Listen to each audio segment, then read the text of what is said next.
Hola, soy biólogo molecular y me veo en la necesidad de hacer un video explicando molecularmente qué sucede con un virus y por qué puede llegar a acabar con la humanidad.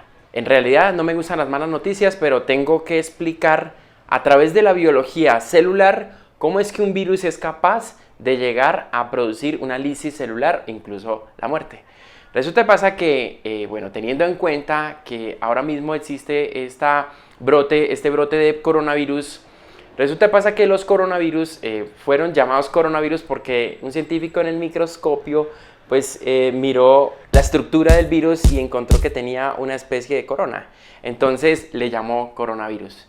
Los coronavirus pertenecen a la familia Coronaviridae. Hay muchos tipos de coronavirus, incluso que afectan a cerdos, algunos afectan a caninos, otros a felinos. Existe el SARS, que es el síndrome respiratorio agudo severo, que recuerden que hubo un brote en el año 2003 y que tiene una mortalidad del 10%. Y aquí viene un tema bastante específico que quiero explicar. Las diferencias que hay entre morbilidad y mortalidad para que no nos asustemos del todo. La morbilidad es la capacidad de la enfermedad para infectar a muchas personas y la mortalidad es la capacidad de la enfermedad para ser letal, o sea, producir la muerte, ¿ok? Entonces, el SARS, que era lo que estaba hablando, tiene una mortalidad del 10%. En el año 2012 hubo otra mutación del MERS, que es el síndrome respiratorio del Medio Oriente, que fue causado en Arabia Saudita. Ese sí fue con alta mortalidad del 30%, lo cual es muy preocupante porque aquí entra una terminología que quiero explicar, que es el RO. El RO es el número basal de replicaciones o de reproductibilidad, o sea, la capacidad que tiene una persona de infectar a otras personas.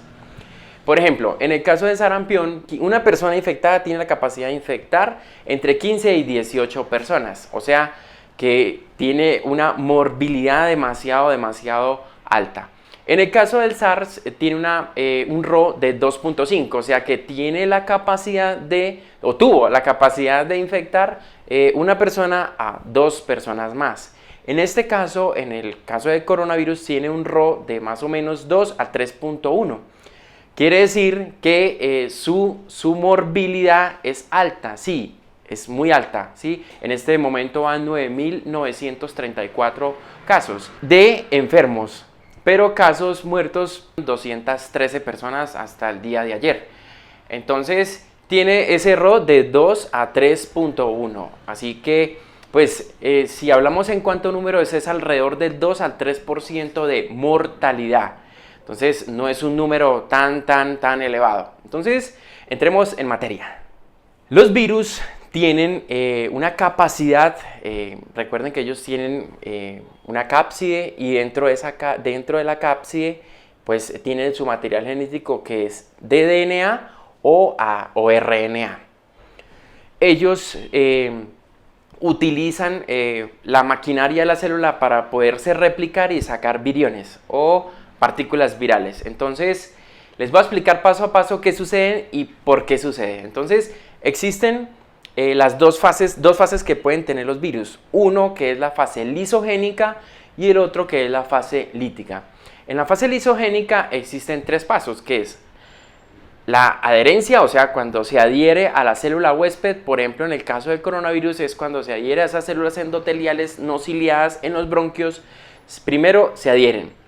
Luego que se adhieren, penetran.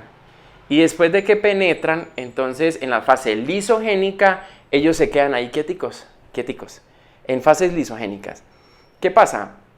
Esto pasa y se debe a que se expresan 2 genes que son el gen CRO y el gen CL. En el gen CRO se expresa debido a que hay muchos virus y que son muy infestantes. O sea que se pasan a la fase lítica. Si se expresa el gen CL, se queda en fase lisogénica. Cuando se queda en fase lisogénica, el virus se queda ahí quieto dentro del cromosoma de las células huéspedes. Aquí, como se quedó quieto el virus, no hay sintomatología, las personas pueden estar tranquilas y en algún momento el virus va a decidir salir en caso de que, por ejemplo, haya alguna estado de inmunocompetencia.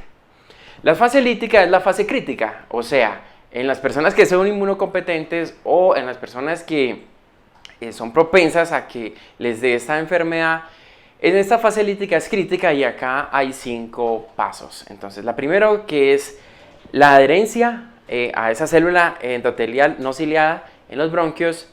La segunda, que es la penetración. Recuerden que solo va a penetrar el material genético. Ese material genético de ese virus es potente porque tiene las secuencias para producir DNAs polimerasas o RNAs polimerasas.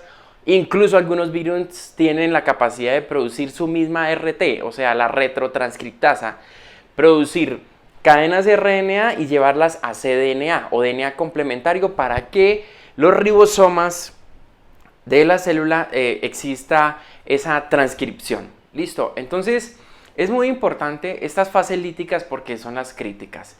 Luego de que hay esa penetración, hay un fenómeno que se llama eclipse. La célula para toda su maquinaria y solamente se dedica a sacar copias de ese material genético que te introdujo el virus. Eso es muy grave porque toda la energía, todo el ATP es llevado, es utilizado por el virus. O sea, son unos hackers. Entonces, luego viene una fase que es de ensamblaje. La fase de ensamblaje es que las proteínas que empezó a producir estos ribosomas, entonces se van a superempaquetar, ¿sí? Luego que se superempaquetan, pues esos son los fenómenos posttraduccionales, van a salir las proteínas que van a recubrir ese material genético del virus y se van a producir los viriones, que es la última fase, que es la fase lítica. Porque la célula va a estallar, va a tener muchos virus y la célula al estallar, pues esos viriones van a buscar nuevas células a donde infectar. Eso es muy importante porque estas fases líticas son las que pueden llevar al paciente a la muerte.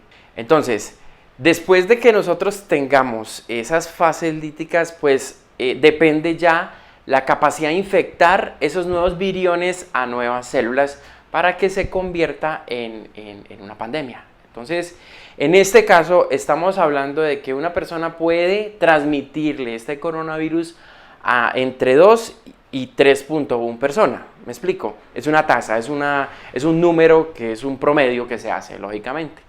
Entonces, quiere decir que este coronavirus pues no es tan letal como lo fue el virus del MERS, que es el síndrome respiratorio del Medio Oriente.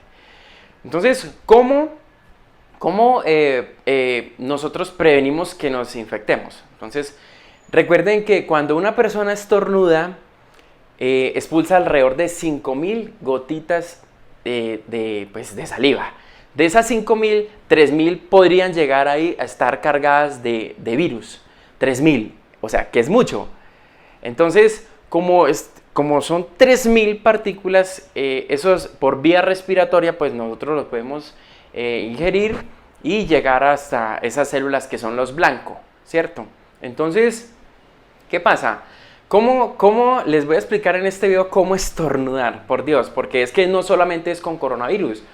Recuerden que el virus de la gripa hay muchísimos, influenza, hay astrovirus, hay N cantidad de virus en el medio ambiente que pueden llegar a producir la gripe. La forma de estornudar es colocar el brazo así y pues tratar de que la boca quede acá en todo este ángulo. Y todas esas goticas pues que están cargadas de virus, X virus, pues van a quedar acá. Otra forma que recomiendo bastante es, si tienes una camisa ancha, pues estornudar hacia adentro. De esta manera, pues no vamos a propagar los virus que nosotros tenemos. Entonces, eso es importante. Incluso en este momento, pues en Wuhan, 50 millones de chinos están aislados porque, pues lógicamente, es muy riesgoso. Así usen tapabocas, pues bueno, la probabilidad de que enfermen a otras personas es de 2 a 3.1, eso lo tienen que tener muy en cuenta. Muchos países ya tienen casos reportados como positivos y esto es muy preocupante.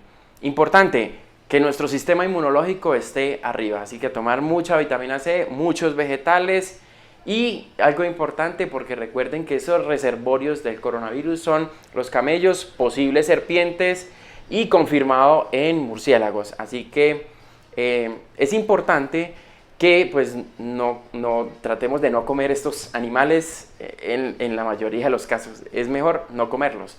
Listo.